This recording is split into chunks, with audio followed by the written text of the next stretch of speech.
What's up, people? It's your girl, Adeola.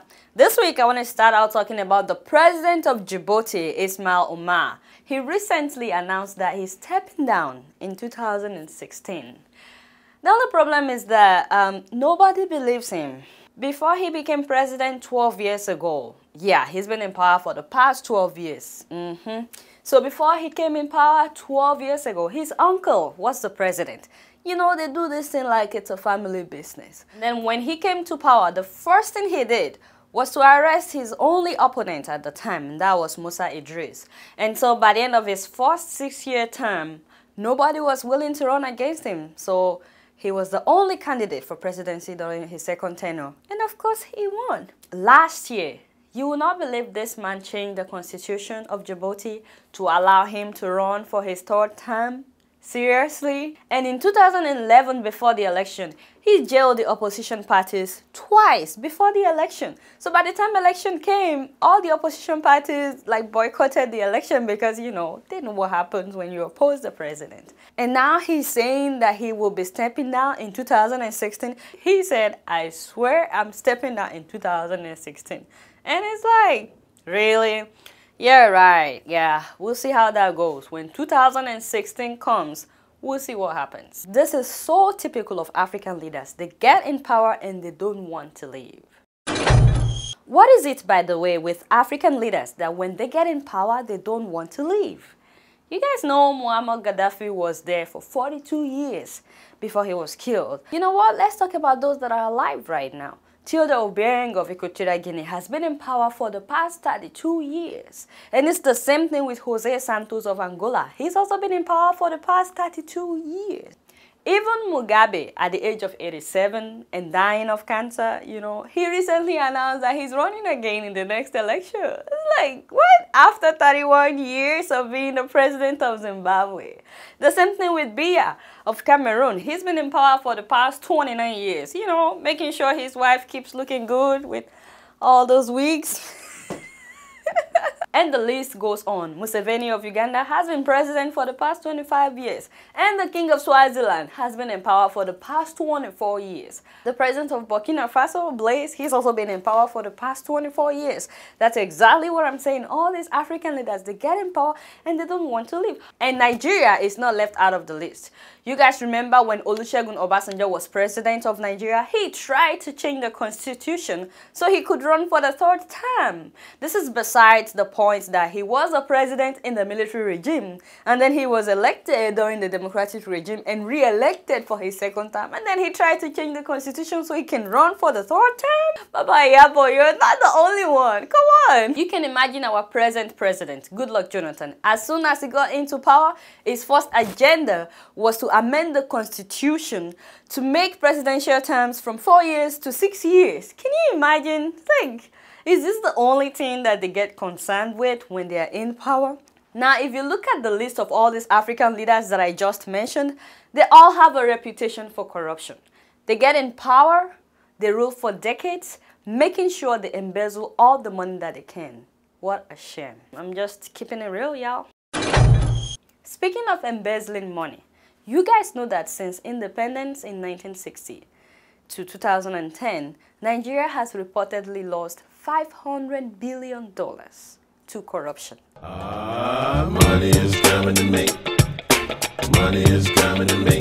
I'm not saying 500 million, I'm saying $500 billion. Money is coming to me. Money is coming to me. You know, I'll tell you some things that $500 billion could buy. Right now, Nigeria would have additional 38 universities with endowments the size of Harvard University. Can you imagine having extra 38 universities in Nigeria?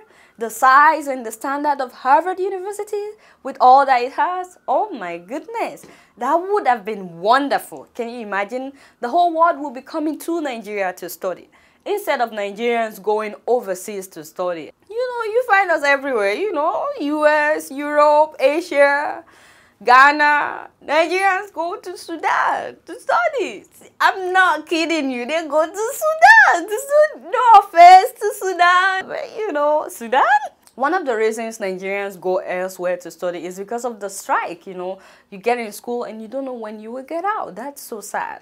And that's one of the reasons why Nigerian students continue to protest. The Nigerian government and the Nigerian youth have woken up. No longer would we be taken for granted. The bedrock of every nation is education. Just said John Fitzgerald Kennedy. Also, if this money had been well used, Nigeria would have about 5,000 hospitals, the size and standard of Mayo Clinic. If you don't know about Mayo Clinic, they're one of the best here in the US. With branches in Minnesota, Arizona, Florida, this hospital is huge. Research center and everything, you know. Just imagine Nigeria having 5,000 of these beautiful hospitals. That means every state in Nigeria would have more than 100 of this type of hospital. That's apart from all the hospitals that we have right now. Just imagine how life would be in Nigeria. If this money had not been stolen, Nigeria right now would have about 1,500 aircraft. I'm not talking about just any aircraft. I'm talking about Boeing 747. You can imagine everyone in the world trying to get on Nigerian Airways, you know, just because of the luxury. Like, oh, I flew Nigeria Airways today. It was good. But today, nobody wants to fly Nigeria Airways. I don't. Apart from that, we would have 225 space shuttles. That means right now, Nigeria would have been one of the countries sending people to the moon. How cool would that have been? And the list goes on and on. We would have additional 32 million primary schools. We would have 400 million computers, you know? And the best part of it is that if this money had been well used and they decided, you know, let's invest it in my Rolls Royce.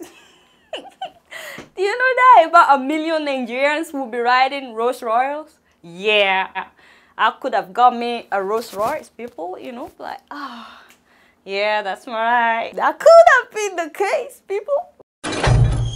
A thumbs up this week goes to Botswana for being the least corrupt African country. That's according to the 2011 Corruption Index of African Countries done by Transparency International. It's so funny because Botswana is not one of the richest countries in Africa, and yet it's the least corrupt. In fact, all the countries that topped in Africa, they're not part of the rich countries. Botswana, Bhutan, Cape Verde, and Rwanda. According to this index, these are the least corrupt countries in Africa. And the award for the most corrupt country in the world actually goes to two countries, North Korea and Somalia. Speaking of Somalia, they get the thumbs down this week because, you know, the lawmakers decided to exchange punches, right, in the parliament.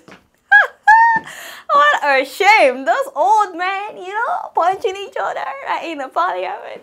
Anyway, they left two of them with minor injuries. I say, right on, Somalia, that's like an initiation to the club. If you know the club I mean, that's the club of countries that the lawmakers exchange punches. This has been happening for a long time. It's been happening in Nigeria for so long. It's like, finally, Somalia decided to join the club. If you don't know what club I'm talking about, take a look at this.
Before I leave today, I want you guys to see a little bit of Burundi.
Alright, y'all, it's been real, and I'm keeping it real right up in here. Until next week, I'ma see y'all later. Peace out.